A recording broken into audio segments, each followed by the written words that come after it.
हरे कृष्णा, राधे राधे। स्वागत है आप सभी का गोविंद भजो चैनल पर। ओम नमः शिवाय। श्री शिवाय नमस्तुभ्यम।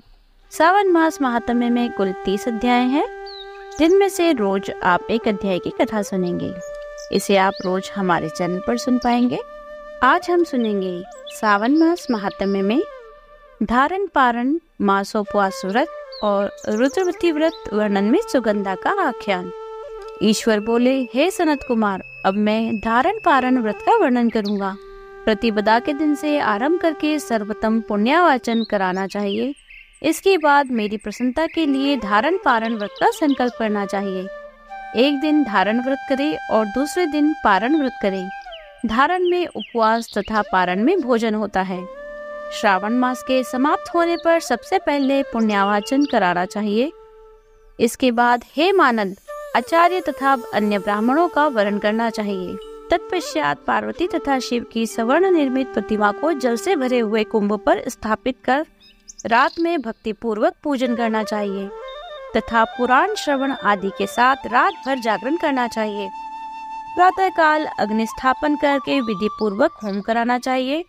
त्र्यंबक इस मंत्र से तिल मिश्रित भात की आहुति डालनी चाहिए। उसी प्रकार शिव गायत्री मंत्र से घृत मिश्रित भात की आहुति डालें और पुनः षडाक्षर मंत्र से खीर की आहुति प्रदान करें। तदंतर पूर्णाहुति देकर होम शेष का समापन करना चाहिए। इसके बाद ब्राह्मणों को भोजन कराना चाहिए तथा साथ ही आचार्य की पूजा करनी चाहिए। हे महाभाग, इस प्रकार से उद्यापन संपन्न करके मनुष्य ब्रह्म हत्या आदि पातकों से मुक्त हो जाता है। इसमें कोई संदेह नहीं है। अतएव इस महाव्रत को अवश्य करना चाहिए। हे मुने, अब श्रवण मास में मास उपवास की विधि को आदर पूर्वक सुनिए। प्रतिपदा के दिन प्रातःकाल इस व्रत का संकल्प करें। स्त्री हो या पुरुष, मन तथा इंद्रियों को नियंत्रित करके इस व्रत को करें। अमावस्या तिथि को लोक का कल्याण करने वाले वृषध्वज शंकर की अर्चना पूजा षोडश उपचारों से करें। तदंतर अपनी सामर्थ्य के अनुसार वस्त्र तथा अलंकार आदि से ब्राह्मणों का पूजन करें। उन्हें भोजन कराएं तथा प्रणाम करके विदा करें। इस प्रकार से किया गया मास उपवास व्रत मेरी प्रसन्नता कराने वाला होता है। हे सनत कुमार, मनुष्यों को सभी सिद्धियां प्रदान कराने वाले लक्ष्य संख्या परिमित रुद्रवती व्रत के विधान को सावधान होकर सुनिए। अत्यंत आदर पूर्वक कपास के 11 तंतुओं से बत्तियां बनानी चाहिए। वह रुद्रवती नाम वाली बत्तियां मुझे अति प्रसन्न करने वाली है।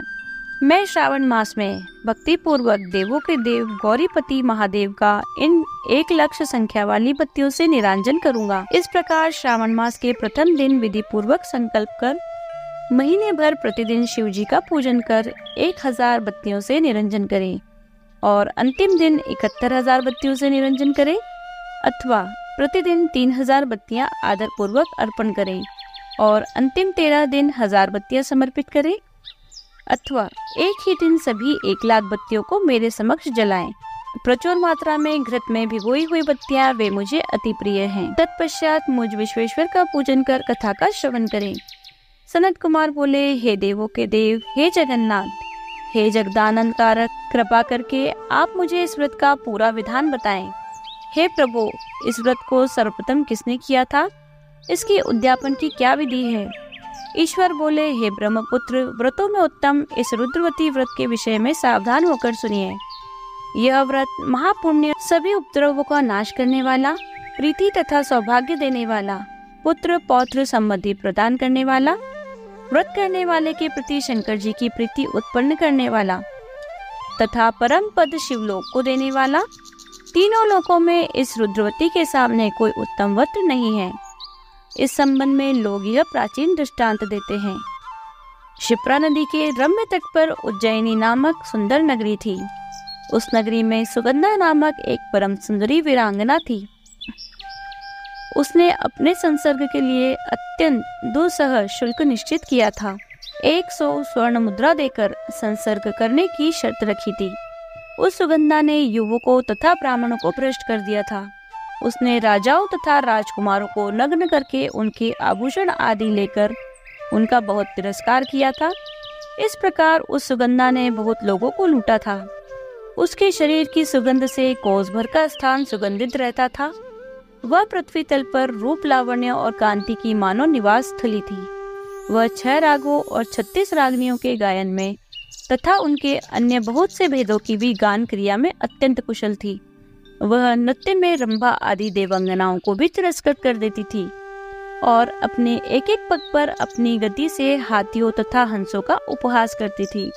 किसी दिन वह सुगंधा कटाक्षों तथा बहुचालान के द्वारा काम बाणों को छोड़ती हुई क्रीड़ा करने के विचार से क्षिप्रा नदी के तट पर गई।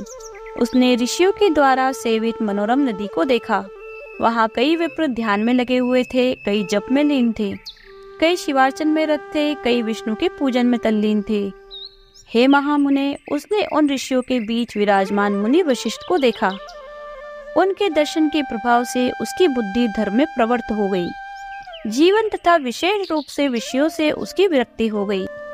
वह अपना सिर बार बार झुकाकर मुनि को प्रणाम करने लगी। अपने पापों की निवृत्ति के लिए मुनि श्रेष्ठ वशिष्ठ जी से कहने लगी। सुगंधा बोली, हे अनाथों के नाथ, हे विप्रेंद्र, हे सर्व विद्या विशारद, हे योगीश, मैंने बहुत से पाप किए हैं, अतः हे प्रभु, उन समस्त पापों के नाश के लिए मुझे उपाय बताइए। ईश्वर बोले, हे सनत कुमार, उस सुगंधा के इस प्रकार कहने पर वे दीन वात्सल्य मुनि वशिष्ठ अपनी ज्ञान दृष्टि से उसके कर्मों को जानकर आदर पूर्वक कहने लगे। वशिष्ठ जी बोले, तुम सावधान होकर सुनो। जिस पुण्य से तुम्हारे पाप का पूर्ण रूप से नाश हो जाएगा, वह सब मैं तुम्हें अब कह रहा हूँ। हे बद्रे, 3 लोकों में विख्यात वाराणसी नगर में जाओ।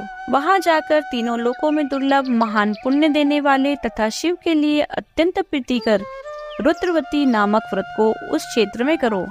हे बद्रे, इस व्रत को करके तुम परम गति को प्राप्त करोगी। ईश्वर बोले, तब उसने अपना धन लेकर सेवक तथा मित्र सहित काशी में जाकर वशिष्ठ के द्वारा बताए गए विधान के अनुसार व्रत किया। इस प्रकार उस व्रत के प्रभाव से वह सशरीर उस शिवलिंग में विलीन हो गई। हे सनत कुमार, इस प्रकार जो स्त्री इस परम दुर्लभ व्रत को करती है, वह जिस जिस अभिष्ट पदार्थ की इच्छा करती है, उसे निसंदेह प्राप्त करती है। हे सुव्रत, अब आप माणिक्यवर्तियों का महात्म्य सुनिए। हे विप्रेन, उन माणिक्यवर्तियों के व्रत से स्त्री मेरे अर्धशासन की अधिकारी हो जाती है और महाप्रलय पर्यंत वह मेरे लिए प्रिय रहती है। अब मैं इस व्रत की संपूर्णता के लिए उद्यापन का विधान बताऊंगा। चांदी की बनी हुई नंदीश्वर की मूर्ति पर आसीन सुवर्ण में भगवान शिव की पार्वती सहित प्रतिमा को कलश पर स्थापित करना चाहिए और विधि के साथ पूजन करके रात्रि में जागरण करना चाहिए। इसके बाद प्रातः काल नदी में निर्मल जल में विधि पूर्वक स्नान करके 11 ब्राह्मणों सहित आचार्य का वरण करना चाहिए। तत्पश्चात रुद्र सूक्त से अथवा गायत्री से अथवा मूल मंत्र से घृत, खीर, बिल्व पत्रों का होम करना चाहिए। इसके बाद पूर्णाहुति होम कर आचार्य आदि की विधिवत पूजा करनी चाहिए तथा सपत्नी 11 उत्तम विप्रों को भोजन कराना चाहिए। हे सनत कुमार, जो स्त्री इस प्रकार व्रत करती है वह समस्त पापों से मुक्त हो जाती है। तत्पश्चात विधान पूर्वक कथा सुनकर स्थापित की गई समस्त सामग्रियां ब्राह्मण को दे देनी चाहिए। इससे निश्चित रूप से 1000 अश्वमेघ यज्ञों का फल प्राप्त होता है।